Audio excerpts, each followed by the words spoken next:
ഈ ഒരു വീഡിയോയിൽ നിങ്ങൾക്കൊരു ബിസിനസ് ഐഡിയ എങ്ങനെ ഡെവലപ്പ് ചെയ്തെടുക്കാം എന്നുള്ളതിനെ കുറിച്ചിട്ടാണ് പറയാനായിട്ട് പോകുന്നത്. അപ്പോൾ നിങ്ങൾക്ക് നിലവിൽ ഒരു ബിസിനസ് ആശയമൊന്നുമില്ല, പക്ഷെ ഒരു ആശയത്തിലേക്ക് എന്തെങ്കിലും ഒരു ബിസിനസ് ചെയ്യണം എന്നുണ്ടെങ്കിൽ നിങ്ങൾക്ക് ഈ ഒരു വീഡിയോ കണ്ടു കഴിഞ്ഞാൽ എങ്ങനെയാണ് ചെയ്ത് തുടങ്ങേണ്ടത് എന്നുള്ളതിനെ പറ്റിയിട്ടൊരു ഐഡിയ കിട്ടും.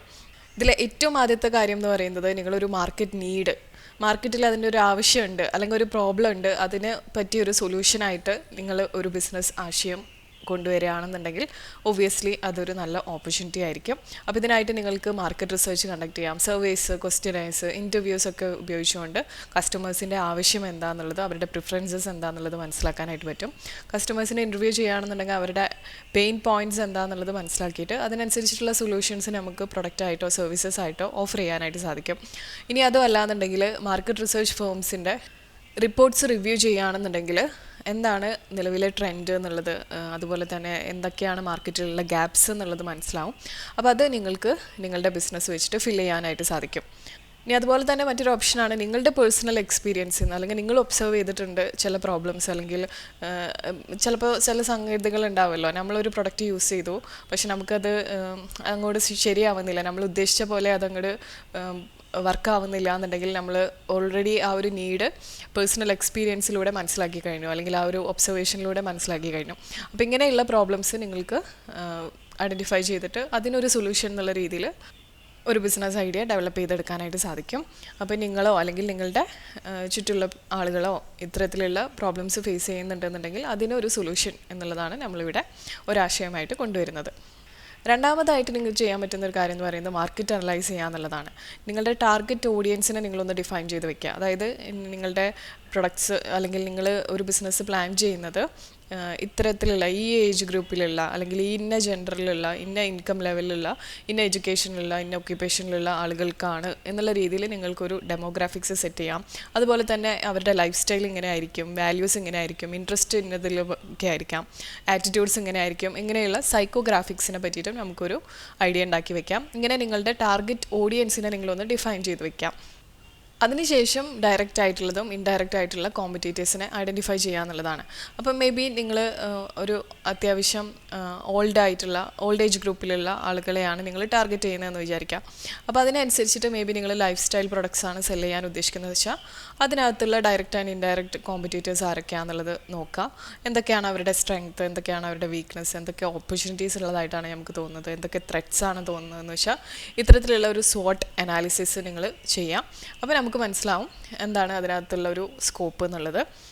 മൂന്നാമത്തെ കാര്യം എന്ന് പറയുന്നത് ഒരു യുണീക്ക് വാല്യൂ പ്രൊപ്പോസിഷൻ നിങ്ങളുടെ പ്രൊഡക്റ്റിന് അല്ലെങ്കിൽ സർവീസസിന് ഉണ്ടാക്കിയെടുക്കുക എന്നുള്ളതാണ്. അപ്പോൾ ഈ ഒരു USP നിങ്ങൾ ഡെവലപ്പ് ചെയ്തെടുക്കുകയാണെന്നുണ്ടെങ്കിൽ, ഒരു യുണീക്ക് സെല്ലിംഗ് പ്രൊപ്പോസിഷൻ നിങ്ങൾ ഉണ്ടാക്കിയെടുക്കുകയാണെന്നുണ്ടെങ്കിൽ അത് നിങ്ങൾക്ക് കുറച്ചുകൂടി ഈസി ആയിരിക്കും ആ പ്രൊഡക്റ്റ് അല്ലെങ്കിൽ സർവീസ് വിൽക്കാനായിട്ട്.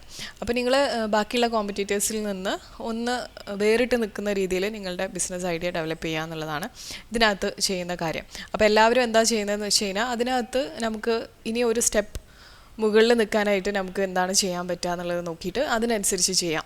അപ്പോൾ നിങ്ങൾക്ക് ഈ ഒരു സൊല്യൂഷൻ എങ്ങനെ ബെറ്ററായിട്ട് ആളുകളുടെ ടാർഗറ്റ് ഓഡിയൻസിൻ്റെ ആവശ്യങ്ങൾ ഫുൾഫിൽ ചെയ്യുന്ന രീതിയിൽ ചെയ്യാൻ വേണ്ടി സാധിക്കും എന്നുള്ളതാണ് നിങ്ങളിവിടെ നോക്കുന്നത്. അപ്പോൾ അതും ഒരു ബിസിനസ് ഐഡിയ ആയിട്ട് നിങ്ങൾക്ക് രൂപീകരിക്കാനായിട്ട് സാധിക്കും.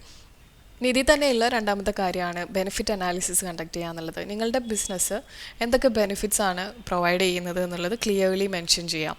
അതിൻ്റെ കോസ്റ്റ് എത്ര വരും, അതിൻ്റെ ക്വാളിറ്റി എങ്ങനെ ആയിരിക്കും, എന്തൊക്കെ കൺവീനിയൻസ് ആണ് അത് ഓഫർ ചെയ്യുന്നത് ആളുകൾക്ക്, എന്തൊക്കെ എക്സ്പീരിയൻസ് അഡ്വാൻറ്റേജസ് ആണ് കൊടുക്കുന്നത്, ഇങ്ങനെയുള്ള കാര്യങ്ങളൊക്കെ നിങ്ങൾക്ക് ഈ ഒരു ബെനിഫിറ്റ് അനാലിസിസിൽ നടത്താവുന്നതാണ്.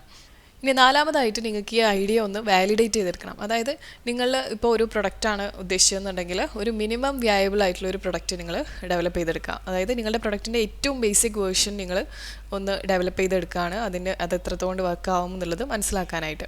അപ്പോൾ ഈ ഒരു ബേസിക് പ്രൊഡക്റ്റ് വെച്ചിട്ട് നിങ്ങൾക്ക് ഇത് കുറച്ച് യൂസേഴ്സിന് കൊടുത്തിട്ട് അവരുടെ ഫീഡ്ബാക്ക് എടുക്കാം. അപ്പോൾ അതിനനുസരിച്ച് നിങ്ങൾക്ക് ഇമ്പ്രൂവ്മെൻറ്റ്സ് കൊണ്ടുവരാനായിട്ട് ഇത് ഹെൽപ്പ് ചെയ്യും. ഇനി രണ്ടാമത്തെ ഒരു കാര്യം എന്ന് പറയുന്നതാണ് പൈലറ്റ് ടെസ്റ്റിംഗ് എന്ന് പറയുന്നത്. അതായത് നിങ്ങളുടെ ബിസിനസ്സിൻ്റെ ഒരു സ്മോൾ സ്കെയിൽ വേർഷൻ ലോഞ്ച് ചെയ്യുക എന്നുള്ളത്, അതും ചെറിയൊരു മാർക്കറ്റിൽ, അതായത് ഒരു ലിമിറ്റഡ് മാർക്കറ്റിൽ നിങ്ങളുടെ ഈ ഒരു ബിസിനസ് നിങ്ങളൊരു ചെറിയ രീതിയിൽ ഇംപ്ലിമെൻറ്റ് ചെയ്ത് നോക്കുകയാണ്. അപ്പോൾ ഇതും നിങ്ങൾക്ക് നിങ്ങളുടെ ബിസിനസ് മോഡലിനെ കുറച്ചുകൂടി ഒന്ന് ബെറ്റർ ആക്കിയിട്ട് ഫുൾഫിൽ ചെയ്യാനായിട്ട് ഉള്ള ഡിസിഷൻസ് എടുക്കാനായിട്ട് ഹെൽപ്പ് ചെയ്യും. നിങ്ങൾക്ക് റിയൽ വേൾഡിലുള്ള ഫീഡ്ബാക്കിൻ്റെ ബേസിസിൽ, അതായത് നിങ്ങൾ ലോഞ്ച് ചെയ്തതിന് ശേഷം ഇനീഷ്യലുള്ള കസ്റ്റമേഴ്സിൻ്റെ എക്സ്പീരിയൻസിൻ്റെ മുകളിൽ തന്നെ നിങ്ങൾക്ക് ആ ഒരു പെർട്ടിക്കുലർ പ്രൊഡക്റ്റ് അല്ലെങ്കിൽ സർവീസ് ഡിഫൈൻ ചെയ്തെടുക്കാനായിട്ട് സാധിക്കും. ഇനി അഞ്ചാമത്തെ കാര്യമാണ് ഒരു ബിസിനസ് മോഡൽ ക്രിയേറ്റ് ചെയ്യുക എന്നുള്ളത്. ബിസിനസ് മോഡൽ എന്നുകൊണ്ട് ഉദ്ദേശിക്കുന്നത് നിങ്ങൾ എന്തൊക്കെയാണ് നിങ്ങളുടെ റവന്യൂ സ്ട്രീംസ് എന്നുള്ളത് ഡിഫൈൻ ചെയ്യുക. അതായത് എങ്ങനെയൊക്കെയാണ് നിങ്ങൾക്ക് ഈ ഒരു ബിസിനസ് ഉപയോഗിച്ചുകൊണ്ട് ഏൺ ചെയ്യാനായിട്ടുള്ള ഓപ്പർച്യൂണിറ്റീസ് എന്നുള്ളത്. സെയിൽസ്, ഇപ്പോൾ മേ ബി എന്തെങ്കിലും സർവീസസ് ഓഫർ ചെയ്യുന്നുണ്ടെന്നുണ്ടെങ്കിൽ അതിൻ്റെ സബ്സ്ക്രിപ്ഷൻസ്, ലൈസൻസിങ്, അഡ്വർടൈസിങ്, ഇങ്ങനെ ഏത് മേഖലയിൽ നിന്നൊക്കെ നിങ്ങൾക്ക് റവന്യൂ വരും എന്നുള്ളത് നിങ്ങൾ ഡിഫൈൻ ചെയ്ത് വെക്കുക. അതുപോലെ തന്നെ നിങ്ങളുടെ കോസ്റ്റിൻ്റെ ഒരു സ്ട്രക്ചർ ഉണ്ടാക്കിയെടുക്കണം. എന്തൊക്കെയാണ് നിങ്ങളുടെ ഫിക്സഡ് കോസ്റ്റ് വരുന്നത്, എന്തൊക്കെയാണ് വേരിയബിൾ കോസ്റ്റുകൾ വരുന്നത് ഈ ഒരു ബിസിനസ് റൺ ചെയ്യുന്ന സമയത്ത് എന്നുള്ളത് മനസ്സിലാക്കുക. അതുപോലെ തന്നെ എന്താണ് പൊട്ടൻഷ്യൽ എക്കണോമീസ് ഓഫ് സ്കെയിൽ, അതായത് നമുക്ക് എത്രത്തോളം ലാഭകരമായിട്ട് ഇത് പിന്നീട് നമുക്ക് കാണാനായിട്ട് സാധിക്കും എന്നുള്ളത് നമ്മളൊന്ന് മനസ്സിലാക്കി അതിനനുസരിച്ചിട്ട് ഒരു പ്ലാൻ ഉണ്ടാക്കിയെടുക്കണം. കാരണം ഒബ്വിയസ്ലി നമ്മൾ ക്യാഷ് ഇറക്കി ഒരു ബിസിനസ് ചെയ്യുന്നത് അതിനകത്തുനിന്ന് പ്രോഫിറ്റബിളായിട്ട് ഒരു ഇൻകം അല്ലെങ്കിൽ ഒരു റവന്യൂ ജനറേറ്റ് ചെയ്തെടുക്കുക എന്നുള്ള ഉദ്ദേശത്തിലാണല്ലോ. അപ്പോൾ അത് എത്രത്തോണ്ട് സ്യൂട്ടബിൾ ആവുന്നു, എത്രത്തോണ്ട് വരുന്നു എന്നുള്ളത് മനസ്സിലാക്കാനായിട്ടുള്ള ഒരു ഓപ്പർച്യൂണിറ്റി കൂടിയാണ് ഈ ഒരു ബിസിനസ് മോഡൽ ക്രിയേറ്റ് ചെയ്യുന്നത് വഴി നമുക്ക് ലഭിക്കുന്നത്. ഇനി മൂന്നാമത്തെ കാര്യം എന്ന് പറയുന്നതാണ് ഡിസ്ട്രിബ്യൂഷൻ ചാനൽസ് നോക്കുക എന്നുള്ളത്. അപ്പോൾ നിങ്ങളുടെ പ്രൊഡക്റ്റ് അല്ലെങ്കിൽ സർവീസസ് എങ്ങനെയാണ് നിങ്ങൾ കസ്റ്റമേഴ്സിന് ഡെലിവറി ചെയ്യുന്നത് എന്നുള്ളത് തീരുമാനിക്കുക. അതായത് ഡയറക്റ്റ് സെയിൽ മുഖാന്തരമാണോ, ഓൺലൈൻ പ്ലാറ്റ്ഫോംസ് ഉപയോഗിച്ചിട്ടാണോ, ഡിസ്ട്രിബ്യൂട്ടേഴ്സ് മുഖാന്തരമാണോ, റീറ്റെയിൽ പാർട്ട്ണർഷിപ്സ് മുഖാന്തരമാണോ എന്നുള്ളത് ഡിഫൈൻ ചെയ്ത് വെക്കലാണ് ഇതിനകത്തുള്ള ഒരു പാർട്ടെന്ന് പറയുന്നത്. ഇത് ചെയ്ത് കഴിഞ്ഞാൽ അടുത്തതായിട്ട് നിങ്ങൾ ചെയ്യേണ്ട ഒരു ബിസിനസ് പ്ലാൻ ഡെവലപ്പ് ചെയ്യുക എന്നുള്ളതാണ്. നിങ്ങളുടെ ബിസിനസ് ഐഡിയയുടെ ഒരു ഓവർവ്യൂ, ടാർഗറ്റ് മാർക്കറ്റിൻ്റെ ഓവർവ്യൂ, അതുപോലെ ഫൈനാൻഷ്യൽ പ്രൊജക്ഷൻസ് കാണിക്കുക. എത്രത്തോണ്ട് സെയിൽസ് നമുക്ക് ഇനീഷ്യൽ ഇത്ര മന്ത്സിൽ ജനറേറ്റ് ചെയ്യാനായിട്ട് സാധിക്കും എന്നുള്ളതെല്ലാം കാണിക്കുക. ഒരു 1 ഇയർ പ്ലാനെങ്കിലും ഉണ്ടാക്കുന്നത് നന്നായിരിക്കും എന്നാണ് പൊതുവേ നമ്മൾ പറയാറ്. പിന്നെ കമ്പനിയുടെ ഒരു ഡിസ്ക്രിപ്ഷൻ ഉണ്ടാക്കുക, നിങ്ങളുടെ ബിസിനസ്സിൻ്റെ ഒരു description including mission, vision and objectives. അതുപോലെ തന്നെ നിങ്ങളുടെ ഇൻഡസ്ട്രിയുടെ ഒരു അനാലിസിസ്, മാർക്കറ്റ് ട്രെൻഡ് എങ്ങനെയാണ് എന്നുള്ളത്, ടാർഗറ്റ് മാർക്കറ്റിൻ്റെയും അതുപോലെ കോമ്പറ്റീറ്റേഴ്സിൻ്റെയും ഒരു അനാലിസിസ് നിങ്ങൾക്ക് മാർക്കറ്റ് അനാലിസിസിൽ ഉൾപ്പെടുത്താവുന്നതാണ്. പിന്നെ നിങ്ങൾക്ക് ഇത്രയും പ്രൊഡക്ട്സ് അല്ലെങ്കിൽ സർവീസസ് എങ്ങനെയാണ് മാർക്കറ്റിംഗ് ചെയ്യാനായിട്ട് അല്ലെങ്കിൽ സെയിൽസ് സ്ട്രാറ്റജി എന്താണെന്നുള്ളത് നിങ്ങൾക്ക് ഡെവലപ്പ് ചെയ്തെടുക്കാം. നിലവിലെ കസ്റ്റമേഴ്സിനെയും അല്ലെങ്കിൽ പുതിയ കസ്റ്റമേഴ്സിനെയും എങ്ങനെയാണ് അട്രാക്റ്റ് ചെയ്യേണ്ടതെന്നുള്ളതിൻ്റെ സ്ട്രാറ്റജീസ് നിങ്ങൾക്ക് ഇവിടെ ഡെവലപ്പ് ചെയ്യാവുന്നതാണ്. ഇതൊക്കെ ഏത് ചാനൽസും മുഖാന്തരം, അതായത് ഓൺലൈനാണോ ഓഫ്ലൈനാണോ, എങ്ങനെയാണ് നിങ്ങൾ സെയിൽസ് കൊണ്ടുവരാൻ ഉദ്ദേശിക്കുന്നതെന്ന് വെച്ചാൽ അതും നിങ്ങൾക്ക് ഡിഫൈൻ ചെയ്യാം. പിന്നെ അതുപോലെ തന്നെ നിങ്ങളുടെ ഇൻകം സ്റ്റേറ്റ്മെൻറ്റ്സ് പ്രൊജക്റ്റ് ചെയ്തിട്ട്, അതായത് എങ്ങനെ ആയിരിക്കും അത് വരിക എന്നുള്ളതിൻ്റെ ഒരു ഏറെക്കുറെയുള്ളൊരു പ്രൊജക്ഷൻസ് നിങ്ങൾക്ക് കൊണ്ടുവരാം. ഇൻകം സ്റ്റേറ്റ്മെൻറ്റ്സിൽ കാണിക്കാം, ക്യാഷ് ഫ്ലോ സ്റ്റേറ്റ്മെൻറ്റ്സ് ആയിട്ട്, ബാലൻസ് ഷീറ്റായിട്ട് നിങ്ങൾക്ക് ഇത്തരത്തിലുള്ള ഫൈനാൻഷ്യൽ പ്രൊജക്ഷൻസ് കൂടി ഈ ഒരു ബിസിനസ് പ്ലാനിൻ്റെ ഭാഗമായിട്ട് ഉൾപ്പെടുത്താവുന്നതാണ്.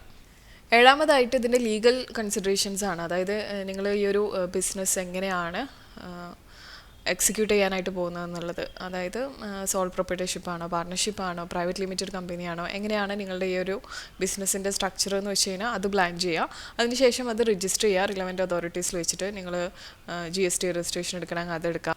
ലോക്കൽ ബോഡി രജിസ്ട്രേഷൻസ് ആണെങ്കിൽ അങ്ങനെ, ഇനി മിനിസ്ട്രി ഓഫ് കോർപ്പറേറ്റ് അഫയേഴ്സിൻ്റെ രജിസ്ട്രേഷൻ ആണെന്നുണ്ടെങ്കിൽ അങ്ങനെ, ഇനി മറ്റ് ലൈസൻസുകൾ അല്ലെങ്കിൽ പെർമിറ്റ്സ് നിങ്ങളുടെ ബിസിനസ്സിന് റിലവൻ്റ് ആയിട്ടുള്ള കാര്യങ്ങൾ എന്താണെന്ന് വെച്ച് കഴിഞ്ഞാൽ അത് നിങ്ങൾ മനസ്സിലാക്കിയിട്ട് അതും എടുക്കേണ്ടതായിട്ടുണ്ട്. അടുത്തതായിട്ട് നിങ്ങളുടെ ബിസിനസ് നെയിം, ലോഗോ, മറ്റ് ഇൻ്റലക്ച്വൽ പ്രോപ്പർട്ടിയൊക്കെ ട്രേഡ് മാർക്കോ അല്ലെങ്കിൽ പാറ്റൻറ്റോ കോപ്പിറൈറ്റോ ഉപയോഗിച്ചിട്ട് നിങ്ങൾക്ക് പ്രൊട്ടക്റ്റ് ചെയ്യാവുന്നതാണ്.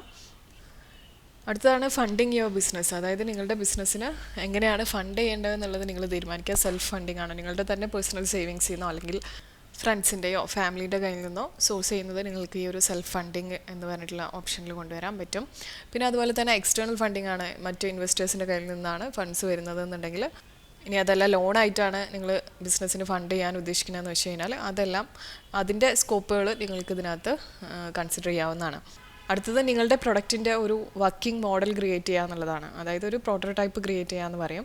അതിൻ്റെ ഫങ്ഷനാലിറ്റിയും അതിൻ്റെ യൂസസ് എന്താണെന്നുള്ളത്, അതേപോലെ അതിൻ്റെ ഡിസൈൻ എത്രത്തോണ്ട് വർക്കാവുന്നതെന്നുള്ളതൊക്കെ ഈ ഒരു പ്രോട്ടോടൈപ്പ് ബിൽഡ് ചെയ്ത് കഴിഞ്ഞാൽ നിങ്ങൾക്ക് മനസ്സിലാവും. എന്നിട്ട് അത് ടെസ്റ്റ് ചെയ്യുക, ആളുകളെ കൊണ്ട് അതിൻ്റെ ഉപയോഗം പറഞ്ഞ് മനസ്സിലാക്കിയതിന് ശേഷം അവരുടെ അടുത്ത് നിന്ന് അതിൻ്റെ ഫീഡ്ബാക്ക് എടുക്കുക, നെസസറി ആയിട്ടുള്ള ഇമ്പ്രൂവ്മെൻറ്റ്സ് കൊണ്ടുവരാം.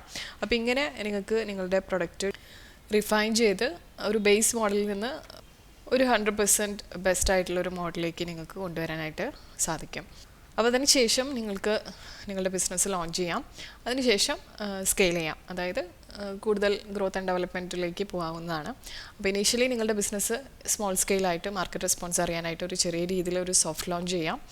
മാർക്കറ്റ് സ്ട്രാറ്റജീസൊക്കെ നിങ്ങളുടെ മാർക്കറ്റിംഗ് സ്ട്രാറ്റജീസ് എല്ലാം ഇംപ്ലിമെൻറ്റ് ചെയ്തിട്ട് ഒരു ബ്രാൻഡ് അവയർനെസ് കൊണ്ടുവരിക, അതുപോലെ തന്നെ കസ്റ്റമേഴ്സിനെ അട്രാക്റ്റ് ചെയ്യുക. ഗ്രാജുവലി നിങ്ങൾക്ക് നിങ്ങളുടെ ബിസിനസ് ഓപ്പറേഷൻസ് ഡിമാൻഡിനനുസരിച്ചിട്ടും ആളുകളുടെ ഫീഡ്ബാക്കിനനുസരിച്ചിട്ടും എക്സ്പാൻഡ് ചെയ്ത് കൊണ്ടുവരാവുന്നതാണ്.